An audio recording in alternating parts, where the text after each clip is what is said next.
আশা করি সকলে ভালো আছেন। আজকে আমাদের আলোচনার বিষয় হলো সিম সার্কিট।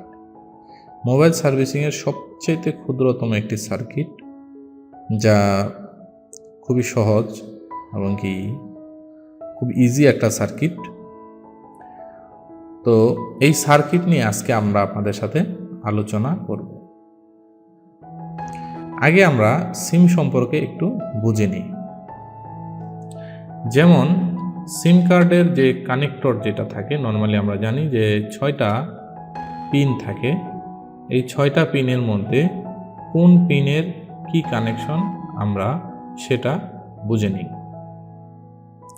এখানে আপনারা দেখতে পাচ্ছেন যে 6টি পিন এখানে রয়েছে। এই 6টি পিনের মধ্যে একটি হলো জিএনডি মানে গ্রাউন্ড, একটি হলো ঠিক গ্রাউন্ডের উপরের যে পয়েন্টটা আছে এটা হলো এনসি। কিছু কিছু পয়েন্টে এটা এনসি নাও থাকতে পারে, এটা অন্য কোনো পয়েন্ট থাকতে পারে, আমি একটু পরে বলছি। যেমন এটা হলো সিম ডাটা, এটার মধ্যে সিমের যত ডাটা আছে এই লাইনে থাকে। আর এটা হলো ক্লক, সিমের ক্লক। এটা হলো রিসেট লাইন, এটা হলো রিসেট লাইন। আর এটা হলো ভি সিম, এটা হলো ভোল্টেজ, সিমের ভোল্টেজ লাইন। এই এনসি পয়েন্টে অনেক ফোনের ভি সিম আর এনসি পয়েন্ট এই দুটো একই লাইন হয়ে যায়। অনেক সময় এখানেও ভি সিম থাকে, অনেক ফোনে এরকম থাকতে পারে। যেহেতু এনসি এটা কোনো কাজের নয়। তো এখন আসেন, এখানে যে সার্কিটটা আপনারা দেখতে পাচ্ছেন এটা অনেক আগেকার সার্কিট, তবে আমরা একটু প্র্যাকটিক্যালি দেখাবো এই সার্কিটটা। আগে যে সার্কিটটা ছিল এটার জন্য আলাদা একটি সিম কন্ট্রোলার আইসি ছিল। আগের যে নোকিয়া ফোনগুলো ছিল, যেমন 7610 N70 এই ধরনের ফোনগুলোতে আপনার সিমের জন্য আলাদা আইসি ছিল। এই লাইনগুলো সবগুলো ওই আইসিতে যেত, বাকি লাইনগুলো কি হতো সিপিইউতে যেত। কিন্তু এখনকার যে সিস্টেমটা আসছে সেটা হলো এই যে ভি সিম, এই লাইনটা শুধুমাত্র পাওয়ার আইসি থেকে আসে। বাকি যে লাইনগুলো আছে সিম ডাটা, সিম ক্লক, সিম রিসেট, এই সবগুলো লাইন সিপিইউ থেকে আসে। তো এটা খুবই সহজ একটি সার্কিট, এটা আসলে তেমন ডিটেলসে পড়ানোর কিছু নাই। তবে এখন আমরা যেটা আপনাদেরকে দেখাবো কিভাবে এই সিমের লাইন পরিমাপ করতে হয়। চলুন আমরা এখানে একটি সিম কানেক্টর দেখাবো। দেখেন এইখানে নর্মালি 1 2 3 4 4টা পিন আছে, 4 দুগুণে 8 পিন আছে। তো এই 8টা পিন হওয়ার কারণ কি? আমরা তো যে ডায়াগ্রাম দেখলাম সেখানে মাত্র 4টি পিন, কারণ এখানে 8টা পিন হওয়ার পিছনে কারণ একটাই। আমি এখানে আরেকটা সিম ট্রে আপনাদেরকে দেখাচ্ছি। দেখেন এইখানে একটা পয়েন্টে কোনো রকমের কি সোল্ডারিং করা নেই, দেখছেন? এইখানে আবার 6টা পিন ঠিকই আছে। দ্যাট মিন এখানে 2টা পিন, যে পিন দুটা সোল্ডারিং করা নেই, সে পিনগুলা মূলত হলো গ্রাউন্ডের পিন। তো সরি, এনসি পয়েন্ট, যে পয়েন্টগুলোতে কোনো ধরনের রেজিস্ট্যান্স থাকে না, এটা ফেক একটা লাইন। তো এইটা দেখে কনফিউজড হওয়ার মতন কিছু নাই। এখন আসেন আমরা এইটা দিয়ে, যেহেতু 6টা পিন দিয়ে আমরা মেপেছি, আমরা এই 6টা পিন দিয়েই আপনাদেরকে পরিমাপ করে দেখাবো। সর্বপ্রথম আমাদের সার্কিট ডায়াগ্রাম অনুযায়ী আমরা গ্রাউন্ডের লাইন বের করব।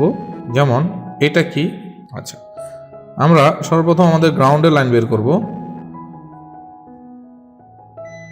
যেমন দেখতে পাচ্ছেন যে এই লাইনটা হলো আমাদের গ্রাউন্ড, তার মানে তার উপর একটা এনসি থাকবে, নাহলে বি সিম থাকবে। এর উপর একটা এনসি, কোনো ধরনের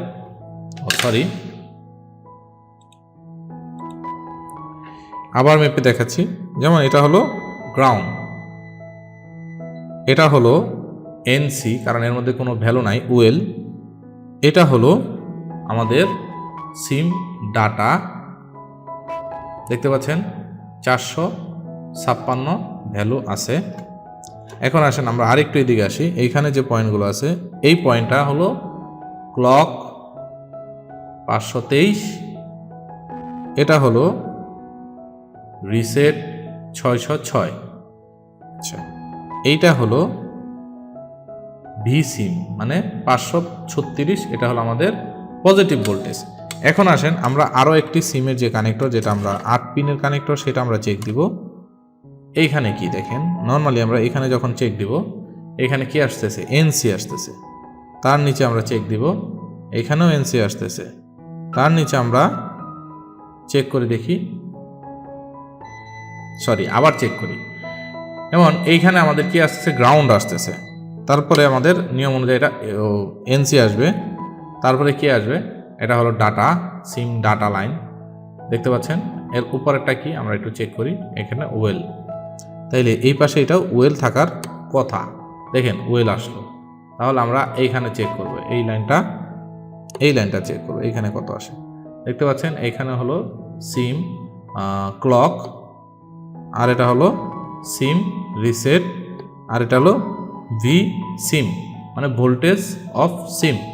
তাইলে এই সিমে আসবে আমাদের ভোল্টেজ, আর এই সিমে নর্মালি সিম কি প্রবলেম হতে পারে, নর্মালি সিমের যে প্রবলেমটা হয় সেটা হলো এই ভি সিমটা শর্ট থাকে, অথবা এইগুলো এনসি থাকতে পারে, মানে কোনো ধরনের ভ্যালু থাকবে না, ওয়েল থাকবে। সেই ক্ষেত্রে কি করতে হবে, যদি এই ডাটা ক্লক রিসেটের লাইনগুলো যদি এনসি থাকে কিংবা ওয়েল থাকে, সেই ক্ষেত্রে আমাদেরকে করতে হবে সিপিইউ রিভলভ করতে হবে, ইনশাল্লাহ প্রবলেম সলভ হয়ে যাবে। অথবা আপনার যদি ভি সিমের প্রবলেম থাকে, ধরেন শর্ট দেখাচ্ছে, তাহলে শর্ট রিমুভ করতে হবে। আর যদি শর্ট না থাকে, ভি সিমে কোনো ভোল্টেজ না আসে, এটা কীভাবে চেক করতে হবে, আমাদের সেটটা অন করে এইখানে আমাদের ভোল্টেজ দিয়ে মানে ভোল্টেজ মোডে দেখতে হবে এখানে ভোল্টেজ আসে কিনা। যদি এখানে কোনো ভোল্টেজ না আসে, সেই ক্ষেত্রে বুঝতে হবে আমার পাওয়ার আইসি থেকে সমস্যা, তাহলে পাওয়ার আইসিটি পরিবর্তন করলে ইনশাল্লাহ আমাদের প্রবলেম সলভ হয়ে যাবে।